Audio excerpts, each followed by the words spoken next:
E para esse programa de estreia, a gente escolheu um tema muito importante e que, de certa forma, está impregnado em toda a estrutura da nossa sociedade. Isso envolve a área espiritual, social, política e cultural. Para a gente entender um pouco de como essa guerra cultural está presente em nossas vidas, temos aqui dois artistas que vivenciam essa batalha no dia a dia. O diretor e dramaturgo Roberto Alvim e sua esposa e atriz Juliana Galdino. Oi, Roberto. Oi, Juliana. Eu queria agradecer muito por vocês terem aceito o nosso convite de estar aqui e compartilhar com a gente a história de vocês. É um prazer imenso estar aqui com vocês. Muito obrigada pelo convite, uma alegria muito grande estar aqui. E a gente já queria começar o programa querendo saber um pouquinho da história, porque vocês têm uma história de conversão muito forte, né? De mudança de vida muito forte. Então, eu queria que vocês começassem contando um pouquinho como isso aconteceu, né? Como essa história de conversão aconteceu na vida de vocês. Bom, eu sou diretor de teatro e dramaturgo desde que eu tinha 18 anos de idade. Comecei profissionalmente com 18 anos a dirigir teatro. E eu estou com 29 anos de carreira agora, 46 anos de vida. E durante toda a minha carreira, eu tive um determinado tipo de vida. Conquistando uma intelectualidade, você já meio que automaticamente, pelo menos nos velhos tempos isso acontecia, dentro das universidades que eu frequentei, isso era muito comum, você se torna ateu automaticamente. Você começa a ler Nietzsche, começa a ler uma série de filósofos, Foucault, começa a entender que tudo são mecanismos de poder, de controle social e todas essas ideias que são bombardeadas na gente o tempo inteiro. Eu peguei a escola de Frankfurt no primeiro semestre da minha universidade com 16 anos de idade. Escola de Frankfurt durante 6 meses, enfiada goela abaixo. Então, esse marxismo cultural, essas estratégias são hegemônicas entre as universidades públicas do Brasil. Eu fiz a UF, a Universidade Federal Fluminense, no Rio de Janeiro, e comecei a trabalhar, então, dentro do teatro, e como um ateu convicto, e fui tendo o tipo de vida que é comum e é também não só aceitável, mas recomendável para um artista de teatro. Isto é, tinha uma vida boêmia, uma boemia que foi se acentuando cada vez mais até se tornar uma dependência química, efetivamente. E nos últimos tempos, essa dependência química me levou mesmo ao fundo do poço, existencialmente falando. Sou casado com a Juliana, nós somos casados há 12 anos, e isso me segurou muito, assim, mas mesmo assim eu tornei a vida dela também uma vida de boemia, porque ela não queria, eu queria que ela me acompanhasse na noite, o tempo inteiro e tudo mais. Isso comprometeu muito a nossa relação, comprometeu muito a minha relação com meu filho também, de uma não presença em casa nos primeiros anos de vida dele. Então eu estava afundado nisso, até que há 2 anos e meio atrás, eu estava montando um grande espetáculo, que era uma adaptação do livro do Chico Buarque, O Leite Derramado. E essa peça me consumiu demais, eu tive um processo de ensaio muito angustiante para criar essa obra, e nesse processo de ensaio eu mergulhei pesado, sobretudo em alcoolismo e esse tipo, enfim. E para tentar soltar a minha criatividade e tudo mais, mesmo já tendo mais de 25 anos de carreira. E acabou que quando esse espetáculo estreou, eu estava consumido de uma tal maneira que eu fiquei doente. Muito doente. Eu tenho 1,90 m de altura, eu peso 100 quilos atualmente. Eu pesava 75 quilos. Caraca. Então todo mundo me chamava de vampiro e eu achava que ser um vampiro era uma coisa boa. Tinha um cabelo comprido, era pálido que nem um fantasma, suava o tempo inteiro. E tinha essa figura, Gabinete do Dr. Caligari, o filme do Murnau, e achava isso o máximo. Enfim, era um artista romântico e boêmio, etc. E a peça teve um sucesso gigantesco, foi eleita melhor espetáculo nacional do ano pela Folha de São Paulo, pelo jornal O Globo. Como é o nome da peça? Leite Derramado, adaptação do livro do Chico Buarque. O livro que ganhou o prêmio Jabuti, que agora ele acabou de ganhar o prêmio Camões de literatura. Era muito amigo do Chico Buarque, era muito amigo de toda a esquerda brasileira. Era, na verdade, uma espécie de quase de ídolo da esquerda, da alta esquerda. Quem compôs a trilha sonora desse espetáculo foi o Vladimir Safatli, que é o diretor do Departamento de Teoria de Filosofia da USP e um dos colunistas da Folha de São Paulo, e um dos maiores filósofos da esquerda radical aqui de São Paulo, da extrema esquerda de São Paulo, do Brasil. E ele compôs a trilha sonora da peça. E a peça foi considerada a grande peça de teatro político da década e tudo mais. E eu caí muito doente. E tive uma doença grave no intestino. Eu evacuava sangue, vomitava sangue, botava sangue o tempo inteiro para fora. Eu não conseguia dormir. Eu dormia no sofá porque eu não queria ficar remexendo na cama e gemendo a noite inteira do lado dela. Me enchia de analgésicos, entrava e saía do hospital o tempo inteiro fazendo um tratamento médico que não curava essa doença. Chegava, a cada 2 dias eu ia para o hospital. Ficava internado uma semana, saía, voltava, ia num tratamento que não melhorava, então me considerava basicamente condenado à morte. Eu ia morrer, isso eu cheguei até a anunciar isso no Festival de Teatro de Santos, uma palestra que eu sentia tanta dor que eu não conseguia andar ereto, eu tinha que andar encurvado o tempo inteiro com ela me apoiando. Eu estava num debate de abertura do Festival de Teatro do Sesc em Santos, que é um festival internacional ibero-americano, e na minha hora de falar eu falei, eu estou sentindo muita dor, eu estou morrendo e eu não tenho condições de estar aqui na frente de vocês, então convido para vocês verem a estreia do meu espetáculo, que vai ser a última peça minha que eu vou fazer. E a Juliana me pegou no palco chorando, as pessoas da plateia em lágrimas, eu saí do palco arrastado. Tá vendo a Juliana lembrando, né? Você sofreu junto? Eu sabia que no caminho para cá eu falei assim, não chore, mas eu estou desconfiada que hoje vai ser bem difícil guardar a emoção, porque eu acho que é um relato que altera mesmo a vida de qualquer pessoa, sabe? Fortalece todos os... tira as dúvidas, desanuvia as dúvidas e acho que ilumina todos os caminhos que estão apontados. E eu acho que esse foi um momento crucial na nossa vida.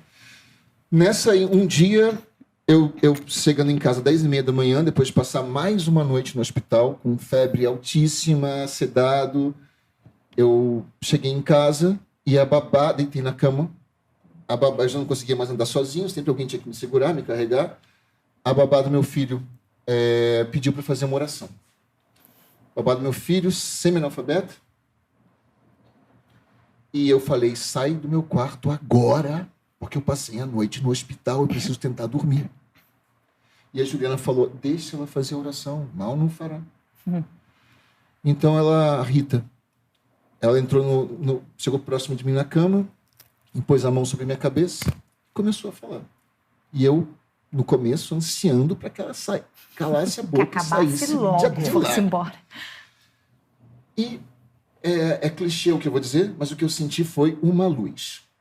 Uma energia, uma luz. Caramba. Isso não tem nada a ver com fé, porque eu não tinha fé nenhuma.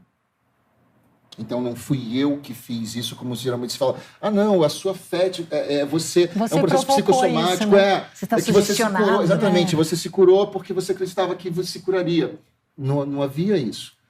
Então foi a intervenção direta de Nosso Senhor Jesus Cristo através dela e através de uma pessoa pobre em espírito, que é uma pessoa humilde, uma pessoa que podia ser um canal para Deus, para a misericórdia divina, porque eu não era merecedor dessa misericórdia. Eu era merecedor de ter morrido ali, mas vai entender a misericórdia infinita de Deus. Vai entender. E aí, então, eu levantei da cama quando ela terminou. Eu fui no hospital no dia seguinte, eu não tinha mais nada. Nada, eu estava curado. Eu nunca mais se manifestou nada em mim. Há 2 anos e meio. Eu não senti mais nada, eu não botei mais sangue para fora, eu não tive mais nenhum Todos sintoma. Os sintomas sumiram. Nenhum sintoma. Caraca. E aí eu fiquei em choque e eu tinha que tentar entender o que aquilo significava. Aí eu percebi que havia coisas que eu não compreendia. E que existiam coisas que eu não tinha tocado ainda na minha vida.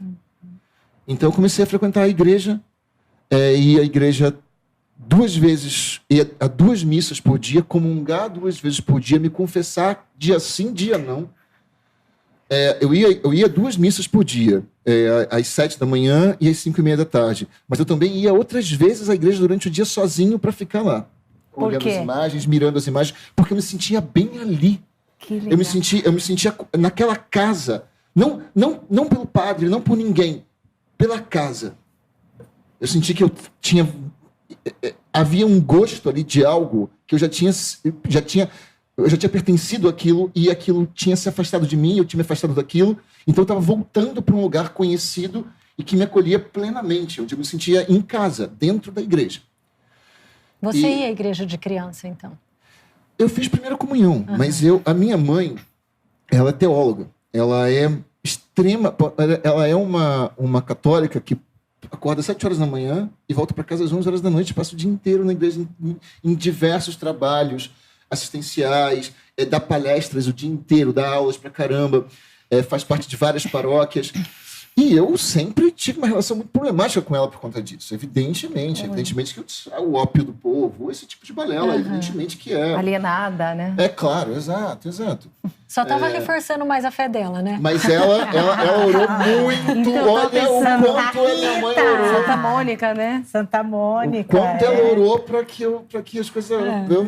E aí comecei aí foi quando esse processo... E esse processo de conversão ao cristianismo muito forte, eu tive muitas epifanias, muitas iluminações dentro da igreja. Eu lembro um dia que eu cheguei em casa e falei para Juliana, eu tinha, numa capela com Nossa Senhora, eu tinha entrado lá, depois de assistir a missa, e eu fiquei um tempão lá, eu levantei, toquei na imagem e eu caí de joelho no chão.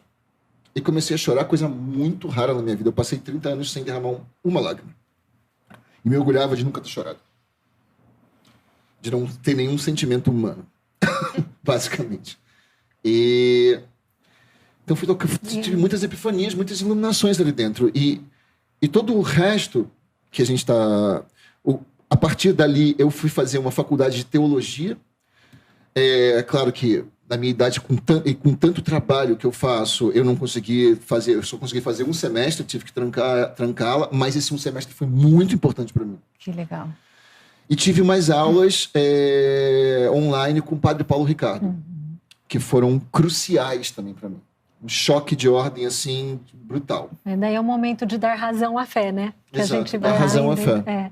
Agora, Juliana, e para você, assim, esse processo todo? Porque várias vezes ele falou de você, até quando ele não estava bem de saúde, que ele foi no festival, você do lado dele apoiando. Você também foi canal da manifestação da misericórdia de Deus, porque se não fosse a tua palavra doce, dizendo para ele, deixa a Rita rezar, verdade, né? Talvez ele não tivesse recebido aquela oração. Então, você aí presente nesses momentos, como foi isso para você, esse acompanhamento e o que aconteceu no seu coração também, né? Vou tentar não ser prolixa que eu sou. Tem uma coisa que ele falou, enquanto ele estava falando aqui agora há pouco, ele disse que é como se ele tivesse recuperado uma coisa. É engraçado porque quando a gente fala do amor, de todo o amor que é genuíno mesmo, desinteressado, quando a gente se conheceu, quando você se apaixona, quando você passa a amar uma pessoa por motivos misteriosos, porque você mal a conhece, é uma coisa que brota, né? E você sente, e é muito parecido com esse grande amor de Deus, quando você sente uma fresta, né?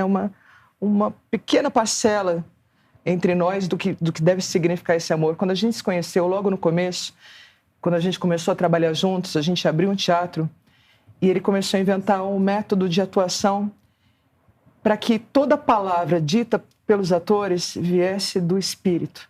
Que elas não fossem ditas pela boca, mas elas fossem uma presentificação em carne em quem ouve desse verbo, para que modificasse, para que ampliasse nossa sensibilidade sobre as coisas do mundo.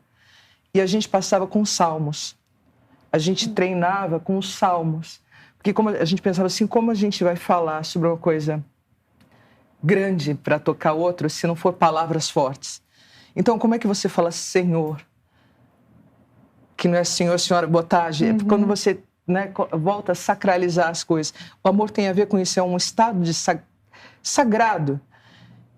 E quando a gente percebe que a nossa relação foi ruindo, porque quando falta amor próprio, quando falta o amor, quando o sagrado desaparece da nossa vida, e a gente ainda tenta buscar mil justificativas, porque estamos com problemas financeiros, porque estamos com problemas... Toda a base, toda a origem para fortalecer, ela tem que vir do amor. Tudo se resolve a partir daí. Só que você entra em parafuso, você não sabe como. E é tão simples quando você para e é num momento crucial desse, como quando você percebe que é isso, você precisa renascer, você precisa morrer para renascer de novo, né? Mas você já tinha feito esse seu retorno também ou foi meio que simultâneo? Ai. Foi depois. Hoje em dia a Juliana está indo à missa, me acordando para ir à missa cedíssimo, e eu vejo ela em oração permanentemente. Hoje em dia ela tem entrado numa prática cristã nos últimos meses, assim, do final do ano passado para cá, muito, muito intensa. É que a admiração, que tem muito a ver com amor também, você admira profundamente uma pessoa e tem a ver com amor. Quando você percebe que uma pessoa vai se desmiringuindo, e se a gente é filho de Deus, feito à imagem e semelhança, e a gente está fazendo de nós e da nossa história uma história de tristeza, de dor, de fracasso, tem alguma coisa muito errada. Então, na verdade, quando a gente volta a olhar para si, por um motivo que é uma doença, a gente lembra de que existe em nós esse DNA que é misericordioso, sem tamanho, de que nós somos uma fagulha que nós espelhamos. Então, por que a gente vai buscar espelhar as coisas que nos transformaram em coisas? A gente tem um resgate. Da divinização. E quando eu conheci o Roberto, homem, eu sentia isso. O amor, ele tem a ver com uma coisa de sacralização. Então, a gente sim recupera. A gente recupera. Isso é latente em nós nascemos com isso. Nós viemos desse grande Criador e a gente vai se esquecendo. E eu acho interessante isso, porque você perguntou, né, para o Roberto, você teve uma experiência, né, e você disse, eu só fiz primeira comunhão, mas isso deixa muito claro, né, o coração do homem anseia por Deus, e ele só sossega quando ele se encontra com Deus, né? Santo Agostinho falava, né? É muito bonito de ver como Deus não desiste da gente. Ele vai provocar as situações até se encontrar com a gente. É muito bonito de ver essa história de amor e de superação. E você que está em casa, permanece com a gente. A gente vai fazer um intervalo rápido, mas a gente volta porque tem muita história ainda do Roberto e da Juliana para a gente descobrir. Fica com a gente.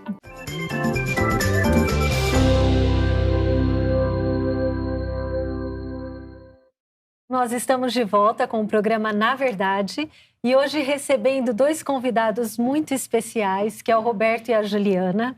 E eles estão contando pra gente essa história tão linda de conversão e fica tão claro pra gente como o amor de Deus não desiste da gente, né? O amor de Deus, a gente pode dizer que de uma certa forma os perseguiu até que eles voltassem para casa, né? Até que eles voltassem para os braços do Pai. Mas também é verdade que Deus é muito honesto com a gente, né? E Ele fala na palavra que quando a gente entra para o serviço dEle, a gente tem que preparar nossa alma para a provação, porque a gente vai ser purificado, né? Então, eu queria saber um pouquinho se isso aconteceu com vocês, né? Qual que foi o impacto dessa conversão tão profunda na vida de vocês? Assim que eu comecei a frequentar a igreja direto e ter esse impacto da presença de Nosso Senhor Jesus Cristo na minha vida de uma forma tão forte, tão poderosa, tão sólida, eu falava eventualmente para um amigo ou outro que eu tinha me tornado cristão, católico praticante. Em todos os casos, as pessoas no começo riam, como se eu estivesse fazendo uma piada. E na sequência, muitos me indicaram pais de santo, mães de santo, para onde eu fosse, para onde eu deveria ir. Falaram assim, cara, você tá meio maluco.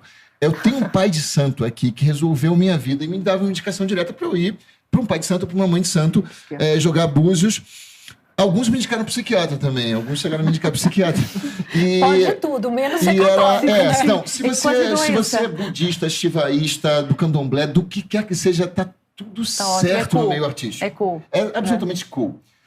Qualquer orientalismo, qualquer coisa do gênero. Agora, ser cristão e ser católico, isso é um anátema. Eu acho que é isso mesmo. É um anátema. É um absurdo. E já vem com toda tem a pecha de ignorante, né? De ignorante. Assim, como assim você é uma pessoa esclarecida? Claro. Você vai à missa todos os dias? né? Poxa, você não medita todo dia? Você não corre todo dia? Não come, não respira. Qual o problema de eu ir à missa todo dia? Mas tem essa pecha, né? De ignorante. Nossa, quanta alienado. falta. Eu não sabia que você... Exatamente, mas e quanto mais jovem é a pessoa que conversa com você, se a pessoa tiver 18 anos de idade, ela vai olhar pra você com um ar de superioridade. Exato. A arrogância é maior. Mais de arrogante, de olhar pra você e falar assim, nossa, que idiota. Nossa. Que idiota.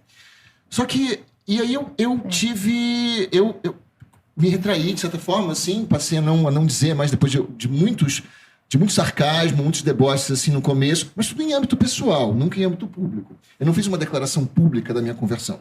Fiz uma declaração só para os amigos, falava eventualmente sobre isso. Quando me perguntavam, eu andava com um crucifixo, andava com alguns símbolos cristãos, então as pessoas notavam que tinha alguma diferença ali. Mas ali, depois de fazer essas aulas de teologia com o padre Paulo Ricardo, de estar na faculdade de teologia, eu comecei a ler muito o Olavo de Carvalho, o professor Olavo de Carvalho, que também, depois de Nosso Senhor Jesus Cristo, salvou minha vida. Eu já conhecia o Olavo de antes, li o Olavo, via vídeos do Olavo para rir, para debochar. Mostrava para as pessoas, falava assim, olha o que esse cara escreveu. E ria daquilo, debochava daquilo. Mas, finalmente, depois da doença, parece que eu fiquei pronto para ler o professor Olavo. E as coisas foram... E uma série de filtros foram caindo, uma série de uma cegueira em relação a todo o modus operandi do meio em que eu vivia, hegemônico no meio em que eu vivia, em que eu tinha sido criado. Eu era um esquerdista de maneira completamente orgânica. Porque aquele left brainwashing... Era o teu modus operandi desde... assim, eu nunca parei para pensar sobre o assunto. As coisas eram muito claras. Mas como assim? O que você via de diferença? Assim, como que era e o que ficou claro para você quando você começou a ver o Olavo? Ficou claro toda a manipulação que a agenda esquerdista perpetra.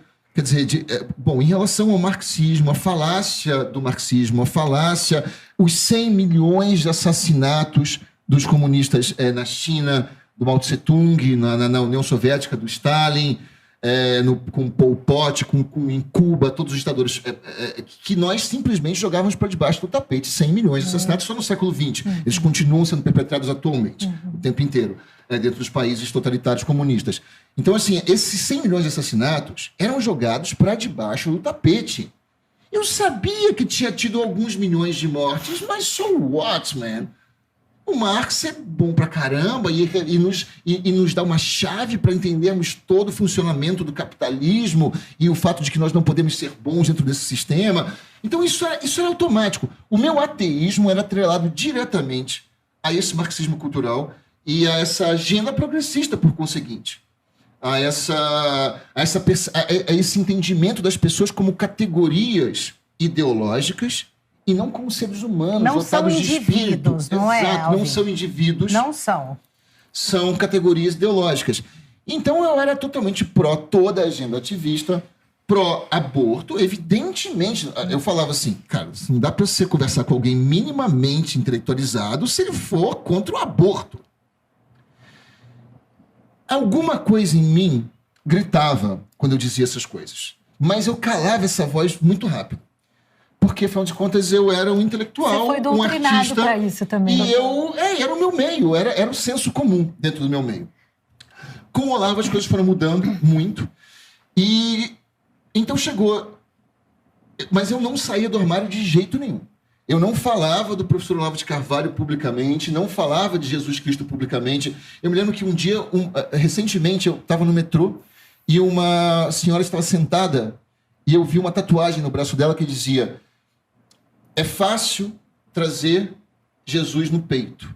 Difícil é ter peito para falar de Jesus. Nossa. E eu achei que era um sinal para mim direto, porque assim, eu trazia Jesus aqui, mas eu não tinha peito para falar de Jesus publicamente. Deixa eu perguntar aí, porque acho que é espetacular. Nesse ambiente que você cresceu, né, artístico, de esquerda, pelo menos que eu conheço no meu país também, sempre pregam a importância da pluralidade de opiniões diferentes, não é? Sim. Por que você sentia tanto medo, então, de falar de Jesus, se a liberdade de expressão, supostamente... Porque nós temos... A esquerda tem um monopólio da diferença.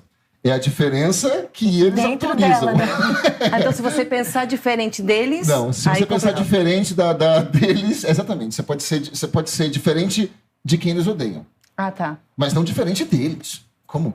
Critério próprio não pode ter. Não pode ter. De jeito Liberdade nenhum. de expressão só para mim, então. Para o outro, não. Liberdade de expressão desde que você diga o que eu quero que você diga. Que você expresse o que eles também Pois é, toda essa mentira... A tolerância, né? Porque eles pregam tanto a tolerância. E você teve uma impressão de que é como se as escamas caíssem dos teus olhos? E aquela sensação de que eu fui vítima de um estelionato na faculdade, na escola. Por que não me mostraram essas obras? Esses autores, esses escritores, o que fizeram com tudo isso? Sentia essa sensação, mas não me sentia também vítima disso, não. Me sentia culpado por ter aceitado, por ter corroborado com isso.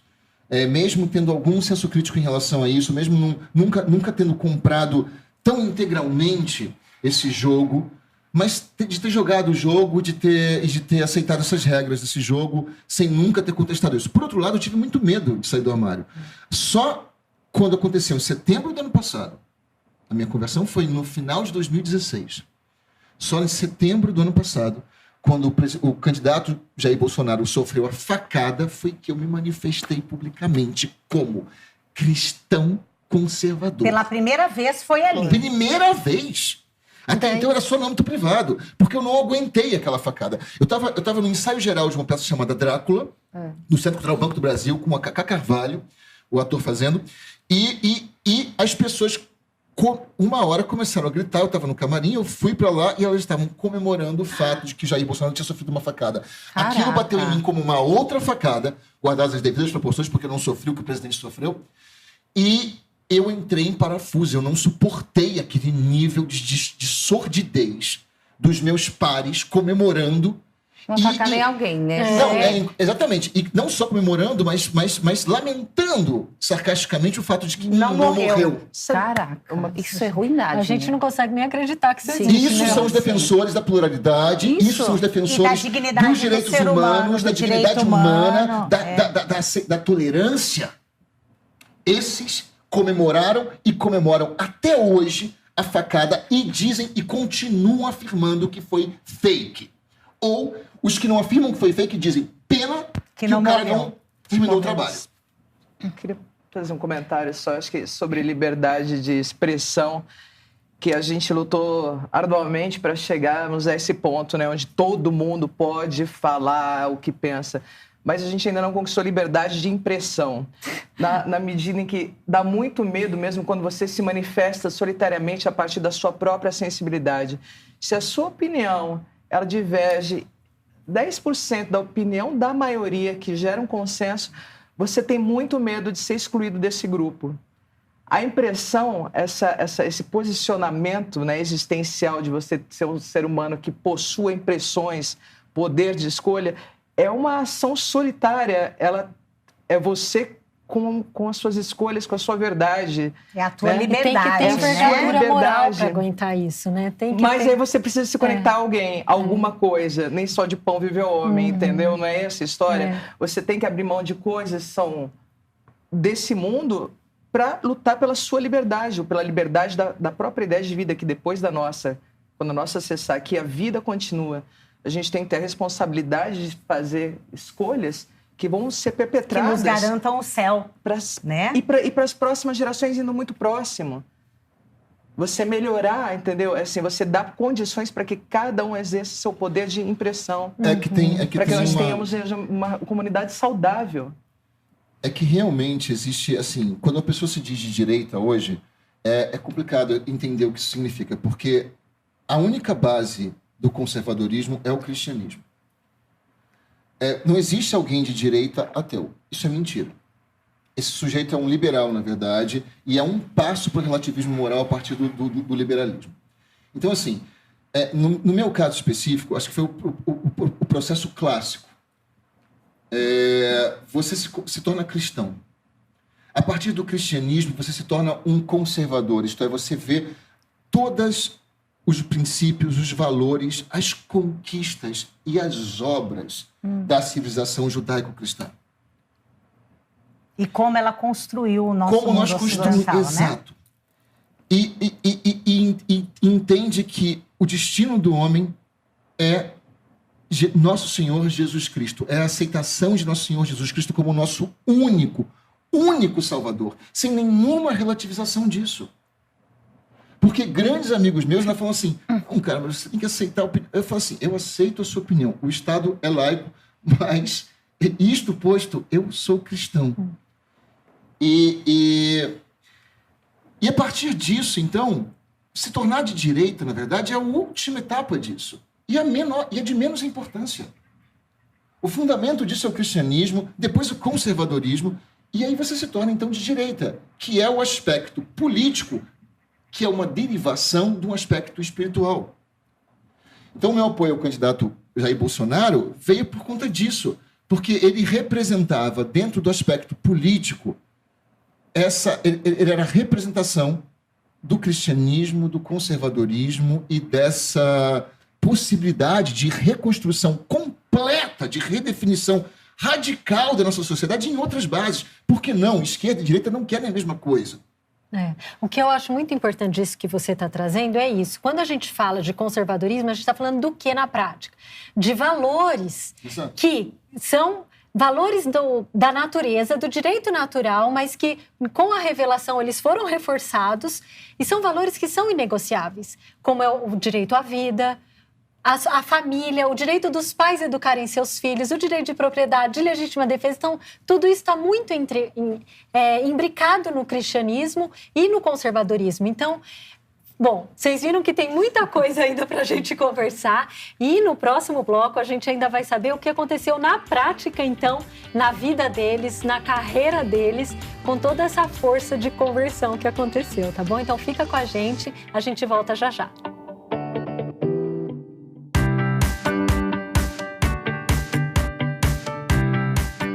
É interessante observar na história do Roberto Alvim como que a guerra cultural ela funciona, né? Porque enquanto ele era um agente revolucionário, que ele falava de valores e de posicionamentos revolucionários, ele era ovacionado, recebeu muitos prêmios. Ele foi um dos diretores mais premiados do Brasil, isso por mérito, porque ele é um excelente profissional. Então, como ele era um excelente profissional e ele propagava esses valores, ele fazia parte da guerra cultural. Então, ele era importante ali. A partir do momento que ele se converteu, que ele assumiu o cristianismo e que ele começou a se posicionar publicamente com posicionamentos mais conservadores mesmo, aí a guerra cultural se voltou contra ele. Aí, então, não é mais um bom profissional, todo o mérito dele para essas pessoas foi por água abaixo e começou aí o assassinato de reputação, né? Atingindo a pessoa, a moral da pessoa, o que ela é mesmo como profissional, a perseguição. Então, ele é um exemplo assim, de como a guerra cultural funciona, de quem esteve do lado dela e quando a pessoa percebe o engodo que ela é, como ela se volta contra ela e tenta calar. No fundo, é uma tentativa de calar a pessoa.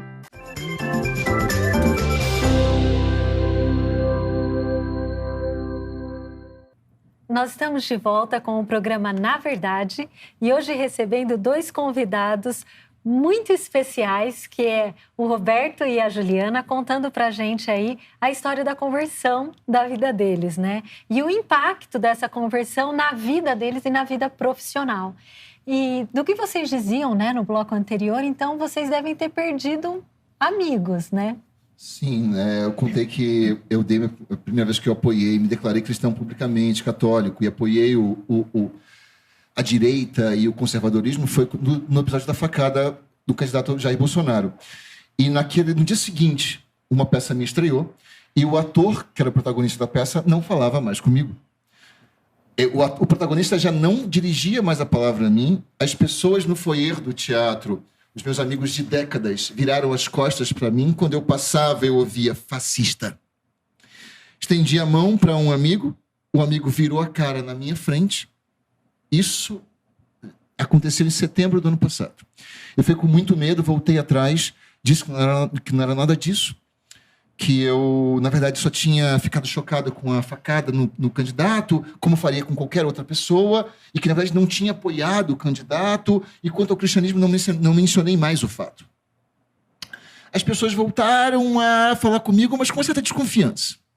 Até que, em dezembro desse ano agora, o candidato o Bolsonaro foi eleito, e eu e Juliana, a gente entrou num êxtase tão grande que a gente não se aguentou um dia, em dezembro, e começamos a escrever publicamente sobre a beleza daquilo tudo, sobre, por exemplo, o pronunciamento do ministro Ernesto Araújo falando no Evangelho de São João. História, assim, aquilo foi tão emocionante pra gente que a gente saiu do armário de vez, então, em dezembro do ano passado.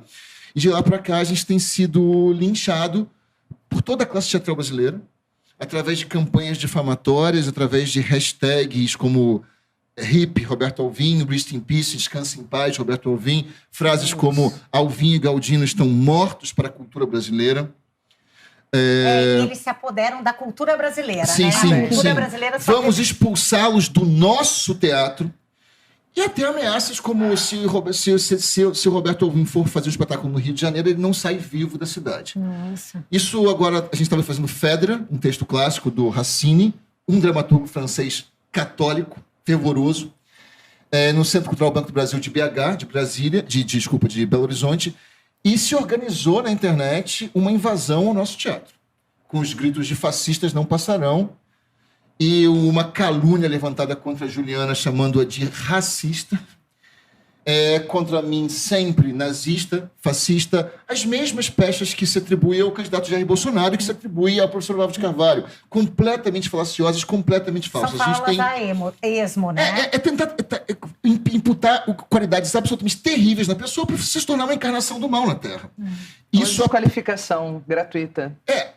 Gratuita e absolutamente pensada. Eles trabalham em bando, são linchadores profissionais, eles trabalham em bando em todas as cidades do Brasil, principalmente Rio de Janeiro, São Paulo e Curitiba, lugares onde a gente tem uma maior atuação e onde uma cena teatral é mais forte, mais poderosa, embora no Nordeste, no Recife, o curador do principal festival de teatro de Recife, que me achava o maior gênio do teatro brasileiro, eu passei a ser um canalha absoluto.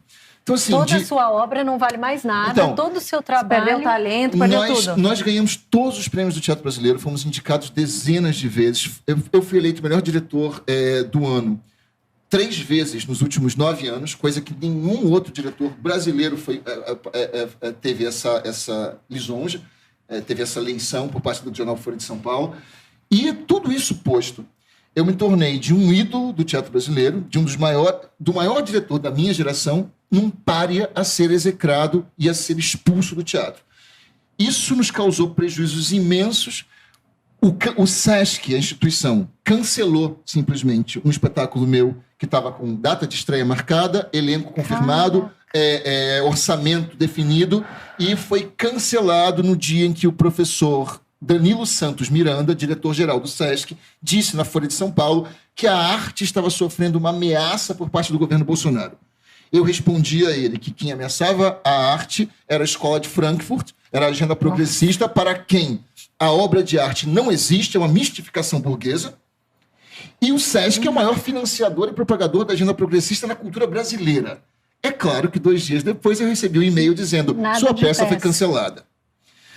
Depois desse cancelamento da nossa peça, desse linchamento aí, nós agora estamos fechando o nosso teatro, o Clube Noir, que é um teatro que a gente tem há 12 anos na Rua Augusta, um teatro declarado Patrimônio Cultural da cidade de São Paulo em 2014. Fechado porque nós sobrevivíamos dos nossos alunos, dávamos cursos de teatro regularmente, e nenhum aluno pode mais ir para o Clube Noir, porque a classe teatral, isso todos os alunos nos contavam, pressionavam, o que vocês estão fazendo naquele antro de fascista? Com a gente, com ninguém. Se vocês frequentarem aquele lugar, vocês não trabalham mais na vida de vocês. E que estudante de teatro vai trabalhar com alguém se depois que ele sair de lá, se ele colocar o nosso nome no currículo dele, ele está defendendo a do meio teatral. Mas a gente consegue até entender, eu fico aqui pensando, você veja, a par de toda a tua influência, de toda a influência de vocês no meio artístico, são 2 contra um monte. E o medo que vocês causam neles, porque vocês viram a verdade e vocês, na medida em que vocês forem falando, vocês vão propagar a verdade. A questão, acho que é toda essa. As pessoas não podem ver, não mostrem. Eles não podem falar. Calemos Alvim e Juliana, porque as pessoas não podem ver, não tirem as escamas dos olhos delas. Eu vejo isso de uma forma muito clara. Eu fico surpreendida porque você escuta... Vamos lá. Ele se preocupa pelos pobres, pelas pessoas que são excluídas, né? E isso a questão é instrumento, da liberdade, só não é finalidade. Mas você aí vê que quem pensa diferente, eles não têm problema em deixar pessoas excluídas, em pressionar, tirar a liberdade. É porque ele não olha a pessoa, né? A pessoa é a massa de manobra, São né? só massas de manobra que interessam enquanto interessa como instrumento para tomada de poder. Uma vez que chegam ao poder, aquelas pessoas nunca interessaram para eles. E perceber tudo isso, e delatar tudo isso publicamente, escrever sobre tudo isso publicamente, gerou esse linchamento todo, que é hegemônico mesmo. Assim, a gente foi execrado por todos os nossos ex-amigos, nossos ex-alunos, por todos os maiores diretores de teatro da cena teatral atual, repudiando a nossa presença com acusações muito fortes, como, por exemplo, eles irão para a lata do lixo da história do teatro. E apagamento de matérias sobre nós em várias revistas que deram capas para nós, nos sites já não estão mais. É uma tentativa mesmo de apagar o nosso nome da história. E a gente estava numa crise tão grande por conta disso que anunciamos recentemente o fechamento do nosso teatro. Um teatro de 12 anos, construído arduamente, que foi lotado todas as noites com a encenação de textos clássicos e obras de dramaturgos contemporâneos. E nós fomos à falência. É simplesmente a falência. É que dentro disso que vocês estão comentando, até o que a Vivi trouxe, na estratégia da guerra cultural, a ocupação dos espaços é muito importante para o avanço da revolução, né? E a cultura foi totalmente dominada no Brasil. Ela hoje tem uma linguagem hegemônica de esquerda. Então, vocês realmente apresentam um risco muito grande que vocês estão sendo um fura-gelo. Então, como que você sente isso, Juliana? Assim, vocês nesse papel, porque nesse papel que vocês estão, né? E vocês estão sofrendo o que a gente chama de assassinato de reputação, né? Que é essa estratégia do quê? Já que eu preciso calar a mensagem deles, como que eu vou calar? Acabando com a pessoa deles. Nunca se fala do nosso trabalho. Ninguém fala do nosso trabalho, falam de nós. Como que você está sentindo tudo isso? Mas isso é muito estranho, porque falam assim, eu gostava tanto do seu trabalho, mas diante do seu posicionamento fica muito difícil. Eu falei assim, mas gente, cada coisa é uma coisa. Não, arte e política são a mesma coisa. Eu falei assim, então, se você gostava do meu trabalho, porque se é a mesma coisa, porque você não continua gostando? É porque é uma politicagem, não é sobre... Embora a arte e política, elas existam para que a gente passe a entender sobre coisas que nós não entendemos ainda. Né? Que nos dê uma possibilidade maior de uma outra humanidade, de um outro mundo, de um outro modus operandi que sejam bom para todos nós, não para um grupo, para uma pessoa. A gente aprende, a gente reformula. Mas é que a esquerda não faz arte, ela faz, na verdade, ela usa o que a gente chama de obras de arte, na verdade, para fazer um palanque ideológico. Especificamente um palanque ideológico. É tudo enviesado, que é de doutrinação. É mais um instrumento de doutrinação. Doutrinação. Né? E perdeu-se o belo, né, Roberto? 100%. Isso tem ficado cada vez mais forte no teatro brasileiro. O belo é relativizado, né? Completamente. Sabe uma coisa que eu achei super importante, que você tinha falado antes, mas agora estou linkando com o que aconteceu com ele. Apagaram de vocês o que tinham de melhor e só deixaram essas denúncias assim ruins, que você falou que com a igreja fizeram a mesma coisa. Na história do que a igreja fez... Na minha volta para a igreja, a sensação que eu tinha era exatamente essa. O que fizeram daqueles escritores, daqueles livros...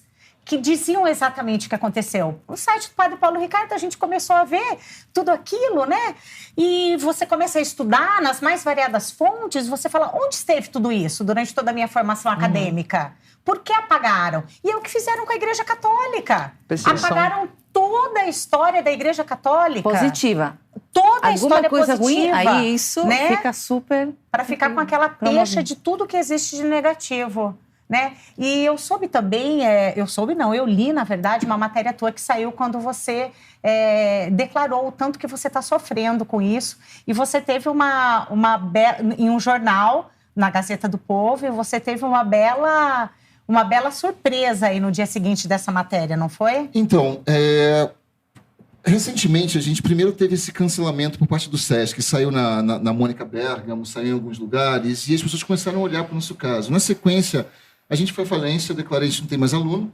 A gente andava com turmas abarrotadas, com disputa de gente, assim, tinha 20 vagas, tinham 58 inscritos. A gente tinha que escolher gente para colocar. De repente, os alunos todos sumiram. E a gente começou a falar sobre isso. Aí eu decretei publicamente que a gente ia ter que fechar o teatro. E achei que isso só estava dando uma satisfação para as pessoas. E vários jornalistas me procuraram e fizeram matérias. Matérias muito com um tom, né, de baixo astral, assim, no sentido de que a gente estava falido, não tinha mais nada, a minha carreira tinha praticamente acabado. E, cara, de alguma maneira isso viralizou na internet, essas matérias da Gazeta do Povo, em sites como Senso em Comum, como Terça Livre, e isso de alguma forma chegou nos altos escalões do governo. E no dia de Santo Antônio, eu estava na missa, eu e Juliana, de manhã, e meu telefone tocou 3 vezes, eu não vi, estava dentro da missa. E quando eu saí, eu olhei, vi 3 chamadas perdidas, era um número de Brasília. Liguei de volta e era o telefone do presidente da República, do Jair Bolsonaro. Caraca. Em quem chegou essa notícia de uns artistas sendo perseguidos por uma perseguição ideológica, por apoiá-lo, por se declararem cristãos, católicos, por declararem sua admiração ao professor Olavo de Carvalho, e isso ser absolutamente intolerável para a classe teatral brasileira, que está dominada pela esquerda, e esse linchamento público, e o presidente me ligou, então, se solidarizando, e nós começamos a elucubrar ali naquela ligação, junto com o presidente, na sequência, junto com o assessor dele, o Felipe Martins, que é um cara brilhante, um projeto que vai ajudar a redefinir a cultura brasileira e que eu espero muito em breve poder falar, não posso dar detalhes sobre ele ainda, mas muito em breve a gente vai ter notícias sólidas sobre isso. É um projeto imenso, belo e que tem a ver com a criação, com recolocar a arte alinhada aos valores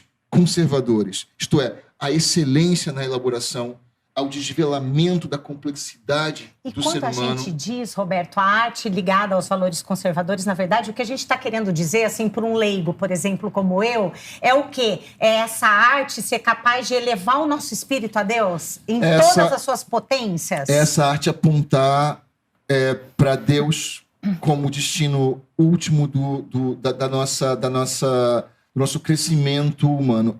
Assim, o que significa pecado? Pecado é errar o alvo. E qual é o alvo? O alvo é Deus.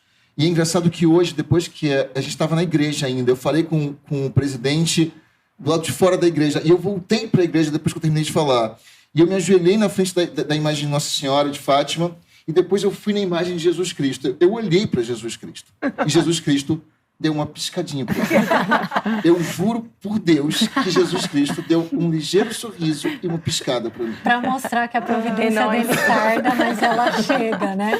Olha, Roberto e Juliana, vocês já estão convidados para voltar para contar do novo projeto. Por favor, mais quando detalhes. puder anunciar, contar. E eu queria muito agradecer a presença de vocês, Obrigada. Pelo sim de vocês. Pela coragem. Pela né? coragem. Eu acho que isso E é uma história que fica mesmo mostrando que como Deus é honesto, né? Porque Jesus falou, se o mundo me odiou, vai odiar vocês também, né? Então, a gente sabe que o cristão, ele passa por esses momentos, mas a ressurreição chega, né? A gente tem que estar junto dele na cruz, mas na ressurreição a gente também vai estar junto, Amém. né? E agradecer você que está em casa e que nos acompanhou nesse programa, que foi só o primeiro, então já deu para dar um gostinho do que nos espera, né? Eu gostaria de convidá-lo, então, para acompanhar a gente todo sábado, às 7h30 da noite, com o programa Na Verdade. Fique com Deus e até a próxima.